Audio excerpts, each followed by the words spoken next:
Guys, ഇത് ഒരു 2023 model ഒരു ആക്റ്റീവയാണ്.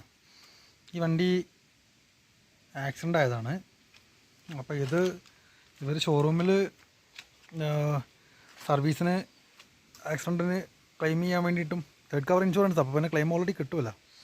അപ്പോൾ അവർ ഷോറൂമിൽ കാണിച്ച സമയത്ത് വലിയൊരു എമൗണ്ട് പറഞ്ഞു. ഒരു 20 രൂപ റേഞ്ചിലൊക്കെയാണ് ഷോറൂമിൽ അവർ പറഞ്ഞ എമൗണ്ട്. ഇപ്പം നമ്മളെന്ന് പറഞ്ഞിട്ടുണ്ടെങ്കിൽ ഇതത്ര അതിൻ്റെ നേരെ പകുതി എമൗണ്ടിൽ നമ്മൾ ചെയ്ത് കൊടുക്കുന്നത്. ഇത് ആക്സിഡൻ്റ് ആയിട്ട് ഉള്ളിൽ ഈ പാനൽസ്, ഇത്രയും ഡാമേജ് ആയ പാനൽസ് മാത്രം നമ്മൾ റീപ്ലേസ് ചെയ്തിട്ട് ഇതിൽ ബാക്കിയുള്ള പീസൊക്കെ നമ്മൾ പെയിൻറ്റ് ചെയ്തെടുക്കും. ഇവിടെ ഓൾറെഡി സ്ക്രാച്ചസ് ഉണ്ട്. പിന്നെ ബേക്കിലാണെങ്കിൽ ആ ഫ്യൂവൽ ലിഡിൻ്റെ ആ ഒരു ഡോറുണ്ട്, അതൊക്കെ നമ്മൾ പുതിയ പീസിട്ട് പെയിൻറ്റ് ചെയ്തെടുക്കും.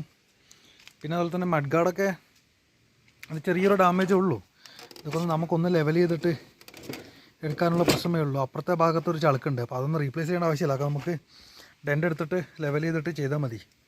പിന്നെ ഇതിന് ഏറ്റവും വലിയ പ്രശ്നം എന്ന് വെച്ചാൽ ഈ ഒരു പീസ് ഇതൊന്നും പിന്നെ നമുക്ക് ഡെൻ്റ് എടുത്ത് ആ ക്ലിയർ ആക്കി കഴിഞ്ഞാൽ അവർ ഇത്രയും ഫിനിഷിംഗ് ആയി കിട്ടില്ല. ഒക്കെ എൻ്റെ ക്ലാംസൊക്കെ പൊട്ടിപ്പോയത്. അപ്പോൾ പിന്നെ വെറുതെ ആ ഒരു 700 സംതിങ് റേഞ്ചൊക്കെ ഉള്ളൂ ഒരു പീസിൻ്റെ വില.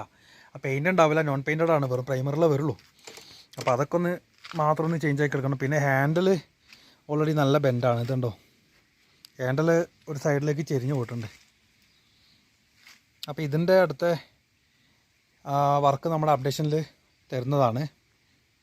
അപ്പോൾ ഇതിൻ്റെ സ്പെയർ കറക്റ്റ് ചെയ്യാൻ വേണ്ടി പോണതും പിന്നെ ഇതിൻ്റെ അടുത്ത സ്റ്റെപ്പ് വർക്ക് എങ്ങനെയാണെന്നുള്ളത് ഞാൻ അടുത്ത വീഡിയോയിൽ ഇടുന്നതാണ്.